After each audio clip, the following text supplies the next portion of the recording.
de nos aventures au pays des kanji. Comme d'hab, un like, un commentaire, un follow, tout ça, tout ça. Ça aide beaucoup. Ça m'encourage dans cette dernière ligne droite, puisque on commence vraiment à voir le bout du bout du bout. Alors, là, on va reprendre notre kanji pour l'Asie qu'on avait vu la dernière fois. Hop.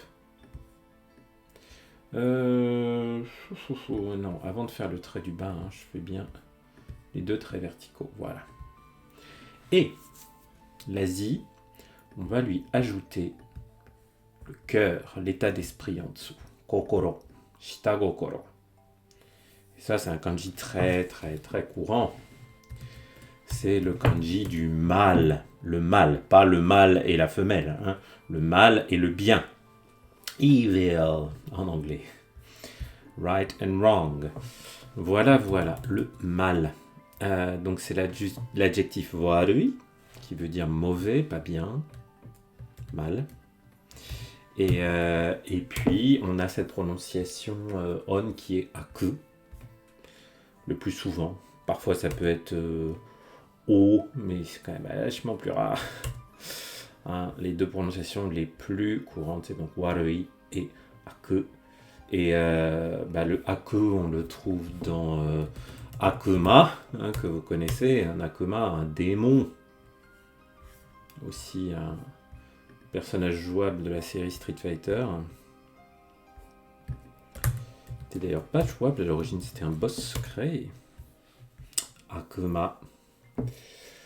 Et Warui. Voilà, pour les prononciations les plus courantes. Donc, du côté mnémotechnique, si on pense à l'Asie et un état d'esprit, et il faut qu'on trouve quelque chose de mauvais, mal, pas bien, démoniaque, tout ce que vous voulez, mais quelque chose de mal, mauvais. Qu'est-ce qu'on va lui mettre ? Moi, j'ai pensé on peut penser à des stéréotypes autour du péril jaune. À une époque, il y avait beaucoup de gens qui s'imaginaient que l'Asie, c'était pas un partenaire de l'Europe, de l'Occident, mais que ça allait être un simple concurrent. Donc il y avait tout le mythe du péril jaune, comme quoi l'Asie, ça allait être... le développement de l'Asie, ça allait être mauvais pour l'Occident. Bon, je pense pas que ce soit particulièrement le cas, même s'il y a cette grosse rivalité politico-économique entre l'Occident et la Chine. Ça n'a pas donné lieu, on va dire, à un conflit armé. Donc moi j'avais pensé à cette idée de, voilà, avant les gens pensaient que les Asiatiques étaient mauvais quand ils les connaissaient pas, puis c'est comme tout ce qu'on connaît pas, quand on se connaît un peu mieux, on se dit qu'en fait, plus de choses qui nous rassemblent que de choses qui nous séparent. Voilà.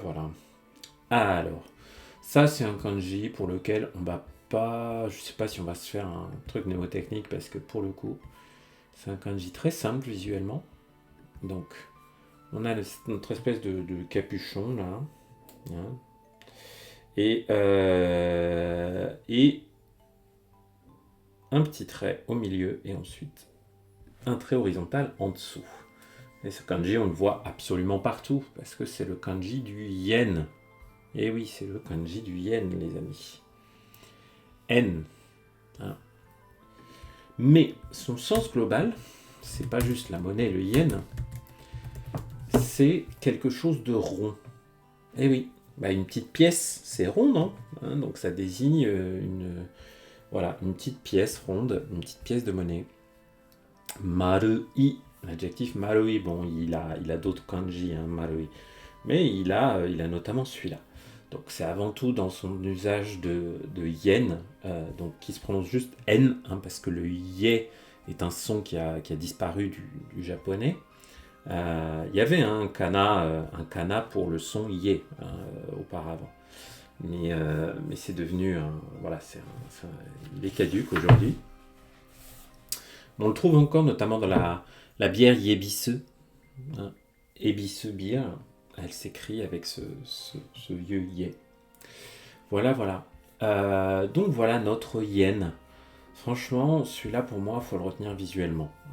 C'est un symbole qu'on voit absolument partout, au Japon, les prix, tout ça. Le rond, Donc voilà, une fois qu'on l'a identifié comme ah ça c'est le yen, un peu comme le sigle dollar, le sigle pound, ce genre de choses, on pense au niveau du son, hein, parce que c'est vrai qu'on va le trouver quand même dans... pourquoi je pense à Entu?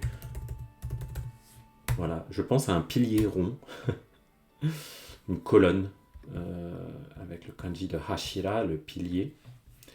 Donc si on veut avoir bien son sens de quelque chose de rond, bah, on pense à une pièce de monnaie et on s'en sort. Ok? Ensuite, le suivant, ouh là là, on voit plein de kanji hyper courants, c'est cool. Cool. Comme quoi, c'est pas parce qu'on est tard dans la liste qu'on n'est pas très utile comme kanji. Alors, on va commencer par notre petite serpette. Ok, ou le signe ligoté, qui est composant de quelque chose ligoté. En dessous, on va retrouver encore notre symbole qu'on avait juste avant, hein, qui était une espèce... qu'est-ce que j'avais mis? Ouais, plutôt une ceinture, pardon, je sais pas pourquoi je disais un capuchon, plutôt une ceinture. Et au milieu, je vais avoir la terre, ou encore on peut dire le bâton, puis après le sigle 1, mais bon, on peut aussi s'imaginer que c'est la terre, on peut aussi imaginer comme là, bon, les deux traits sont de la même... les deux traits horizontaux sont de la même longueur. Vous pouvez imaginer que c'est le gentleman samouraï qu'on avait vu il y a quelque temps, le Shi de Bushi, ou alors vous pouvez imaginer que c'est Tsuchi la terre, bref. Ça ressemble aussi beaucoup, alors attendez, je vais quand même le sélectionner, voilà, notre kanji, au kanji de Yo. Voilà, à ce yo là. Mais vous voyez, la petite différence, c'est qu'il ne dépasse pas en dessous. Ok? Il ne dépasse pas en dessous. Un yo de l'utilité, l'utilisation. Donc là, on l'a tout seul celui-là. Hop, pourquoi je dis tout seul? Le sens de ce kanji, c'est en fait il y a deux sens. Il y a soit un angle, un pointu, un angle d'un objet anguleux, ou d'un coin de rue par exemple, un coin de rue, c'est ça aussi. Ça peut aussi d'ailleurs, avec ce côté anguleux, désigner un carré. Et l'autre type de sens, c'est la corne, hein, en anglais horn, une corne d'animal. Vous voyez, à antlers, c'est un mot compliqué en anglais qui veut dire les bois d'un cervidé, les bois d'un cerf. Voilà. Donc, kado, c'est l'angle, et tsuno, c'est la corne. C'est les deux mots qu'on peut avoir en lecture kun issus de ce kanji. Alors vous allez me dire, mais dans quel cas c'est l'un ou l'autre? C'est le contexte qui va vous le dire. Hein. Par exemple, si une créature vous dit « Ah, j'ai mal à mon... » et ce truc-là, ça va être à sa corne, peut-être plutôt qu'à son angle. Voilà.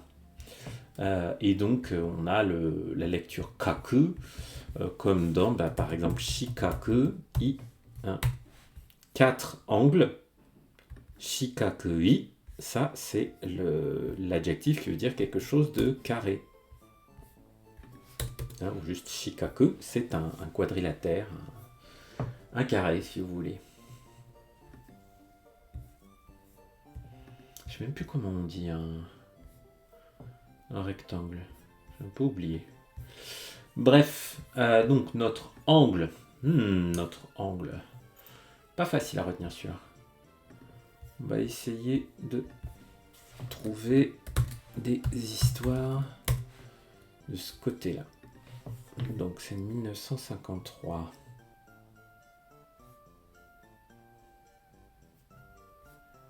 Pas facile, hein, avec les libellés d'origine de Monsieur Haïsik, c'est un peu compliqué, je trouve.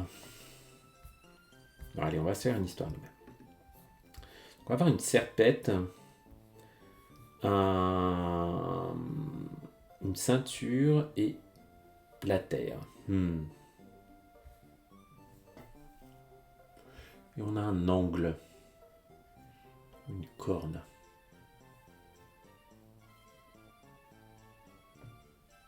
On peut imaginer que j'ai besoin de ramasser de la terre. Ok, j'ai la terre qui est là au milieu de mon kanji. Donc j'ai besoin de ramasser de la terre et j'ai cassé ma serpette. Voilà, ma petite serpe qui me sert normalement à racler la terre. Donc je vais prendre ma ceinture et je vais lui donner cette forme-là, c'est-à-dire je vais lui donner une forme très anguleuse, pour qu'elle puisse m'aider à ramasser de la terre, en l'absence de ma serpette. C'est un peu foireux, vous avez peut-être trouvé autre chose, mais on va partir là-dessus pour l'instant. Bon, ça c'est un kanji assez... Oh, ils nous disent N2, mais non, hein, pour moi c'est du N3 celui-là. Oh là là. Ces mots-là, là, cadeau, on le trouve... regardez-moi ça, ils nous le mettent même en JLPT N5. Non, on n'a pas besoin d'attendre le N2 pour apprendre ce kanji-là. Hein. De toute façon, on n'a pas besoin d'attendre, même d'apprendre son premier mot en japonais pour commencer à apprendre les kanji, si vous me demandez mon avis. Voilà, donc, mon angle ou ma corne. Hein. Essayez d'apprendre les deux sens si vous pouvez. Je vais le mettre cette fois-ci à gauche de mon kanji. Et à droite, je vais lui mettre un petit insecte, mushi. Eh oui. J'ai un angle et un insecte. Haha. Là, j'ai plutôt pensé au sens de corne avec ce kanji et avec l'insecte. Pourquoi ? Parce que le sens de ce kanji, c'est de toucher. C'est le verbe sawaru. La mise en contact, le fait d'entrer en contact avec quelque chose. On a aussi le mot fureru, qui veut dire, qui n'est pas facile à retenir, je trouve d'ailleurs, hein, ce verbe fureru, qui veut aussi dire le fait de toucher. Hein, mais plus dans le sens, je ressens quelque chose en touchant quelque chose. Hein.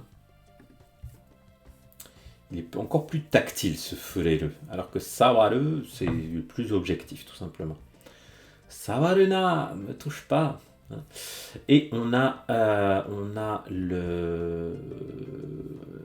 la prononciation on shoku, comme dans le mot shokushu, qui veut dire la tentacule. Pourquoi je pense à ça ? La main pour toucher, c'est la tentacule. Bon, il y a peut-être des images un peu particulières qui vont vous venir à l'esprit avec cette combinaison de tentacules. Mais en tout cas, c'est ça le mot et c'est ça le kanji. Donc, moi, j'ai pensé que les cornes d'un escargot ou les cornes d'un autre... j'ai pensé aux antennes, en fait. Les antennes des insectes. Les antennes des insectes, je pensais que ça leur servait à toucher et à entrer en contact. Hein, par exemple, les uns avec les autres. Hein, peut-être qu'ils peuvent se toucher leurs cornes, leurs antennes, comme ça, les insectes, pour se communiquer des informations. Je crois qu'ils font ça. Hein, je crois que les fourmis font ça. Donc, cette idée de contact, je l'ai eue avec les insectes, mais avec le sens de corne, plus que le sens d'angle, qui est un petit peu moins concret, je trouve. Je vais garder mon angle et ma corne à gauche. Et cette fois-ci à droite, je vais mettre le couteau, le petit katana, et en dessous, le bœuf. Gyu. Le gyu de Wagyu. Donc, j'ai un bœuf, j'ai une corne, j'ai un couteau, et j'ai surtout un kanji assez courant, vous voyez, JLPTN3, qui veut dire le fait de se délier. Hein, de dénouer quelque chose. Imaginez que vous enlevez un nœud et là d'un coup, tout est révélé. Hein. Il y a une idée de solution avec ce kanji aussi. On le trouve avec la prononciation kai dans le mot kaito, hein, qui veut dire la solution. Pas celui-là. Voilà, kaito. Si vous utilisez des manuels japonais, vous tombez dessus, hein, kaito. Et on a aussi le verbe toku, qui veut dire se dissoudre, s'expliquer, se révéler, quelque chose qui n'était pas clair qui devient clair. Voilà. Mondai o toku, résoudre un problème par exemple. On a aussi tokeru, tokasu qui sont des verbes transitifs, donc ils prennent un objet qui veulent dire donc tokasu, ça va être dissoudre quelque chose, mais plutôt avec un autre kanji, mais aussi résoudre. Tokeru. Ah non, c'est l'inverse, pardon. Tokeru, Pardon, je me suis trompé. Tokeru, il est intransitif, et c'est toku qui est transitif. Résoudre quelque chose. Je me suis emmêlé les pinceaux un instant. Donc voilà, vous voyez qu'on peut même faire wakaru avec ce kanji, comprendre quelque chose. Wakaru, c'est quelque chose qui son kanji normal, c'est la partie. Donc c'est quelque chose qui se met en de plus petites parties pour qu'on le comprenne, pour qu'on puisse... Ah, ok, d'accord. Maintenant que tu m'as tout mis en petits bouts, tu m'as tout expliqué dans le détail, je comprends. Bref. Nos sympas Joyo kanji, on les aime. Alors, l'idée de quelque chose qui se défait, quelque chose qui se délie, on a une corne de bœuf et un couteau.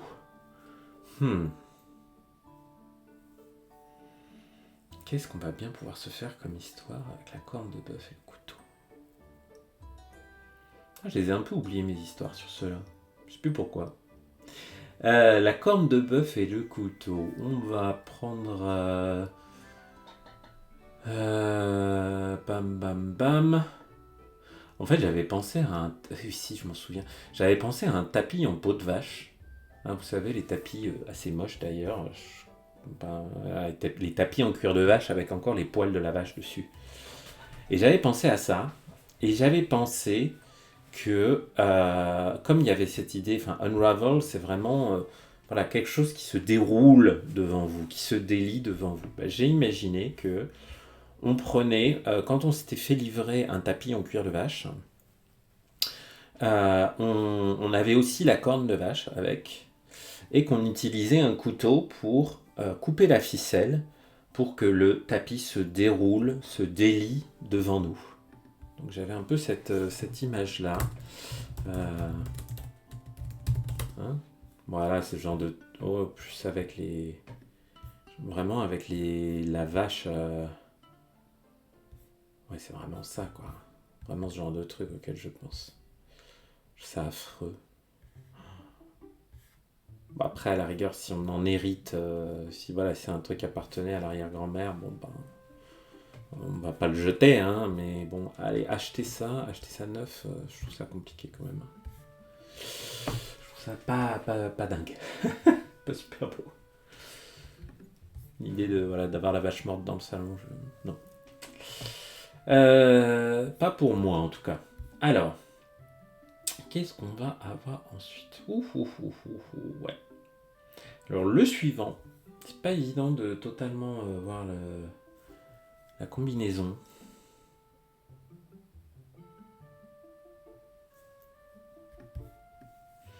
Mais on va quand même y aller. On va retrouver dedans le roi. Ok? Le roi comme ça. Ok? Mais on va pas commencer par le tracer comme ça. Non, on va juste en retrouver les traits. Non, on va commencer par faire en dessous une ceinture. Ah oui, je me souviens de la différence. C'était entre la ceinture et la canopée de verre. Voilà. Je les ai un petit peu oubliés, ceux-là. Donc, hop. Mon roi, je vais l'avoir comme ça. Bah oui, parce que j'ai pas bien fait. J'ai pas bien fait, les amis. Donc, je vais avoir un trait un peu qui va dépasser un petit peu.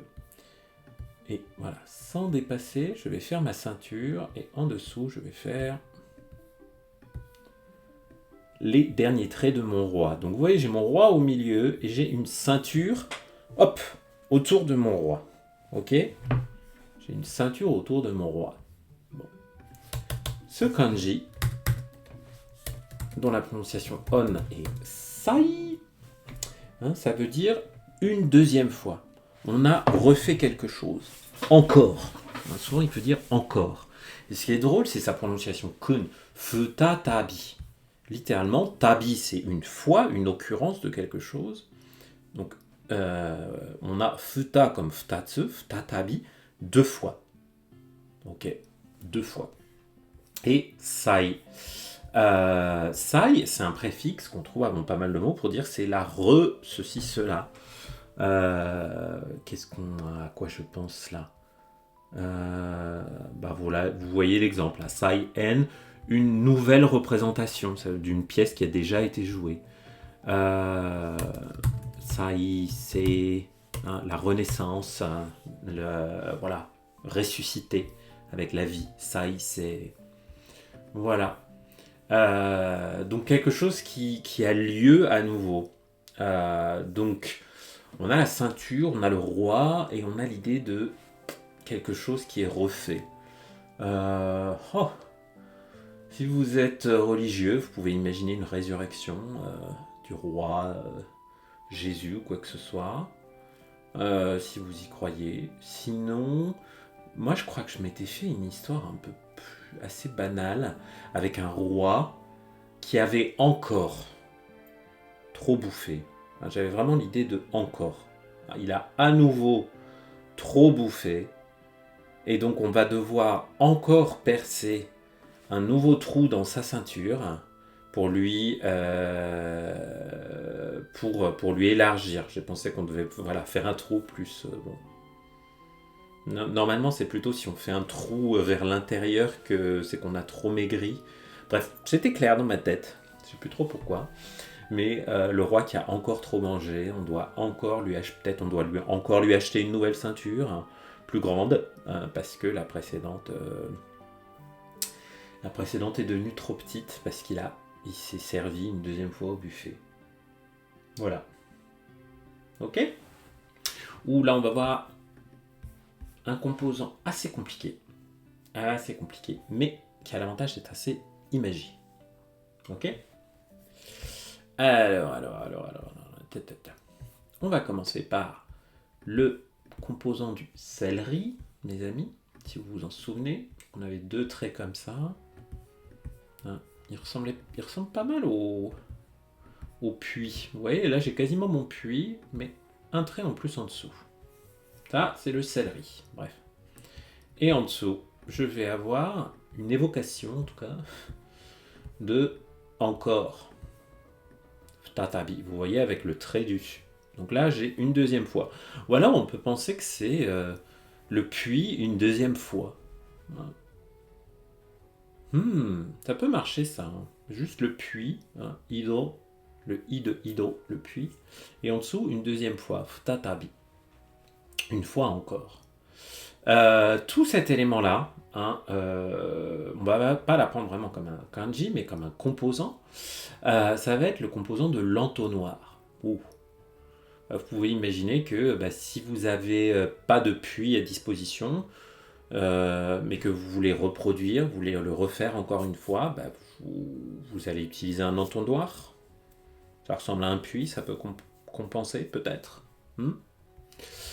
Voilà. Et ce composant, on va le voir dans un premier kanji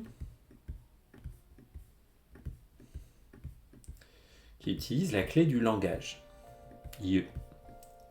Dire. Ok. Hop. Et ensuite, j'ai mon composant assez relou. L'entonnoir.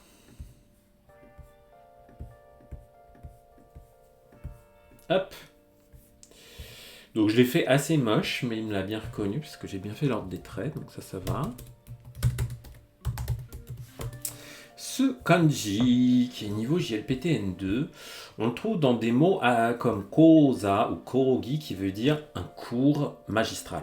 Un cours, une conférence, quoi. Un cours où il y a un professeur qui parle et qui vous explique la vie, quoi. Koza. Et pour le mémoriser, je me souviens très bien, Koen. Pas le Koen du parc. Vous voyez, c'est un autre, là. Avec la performance sur scène, là. Ce N, là. Donc, Koza, Kogi, tout ça. C'est des cours magistraux que vous allez suivre à la fac, par exemple.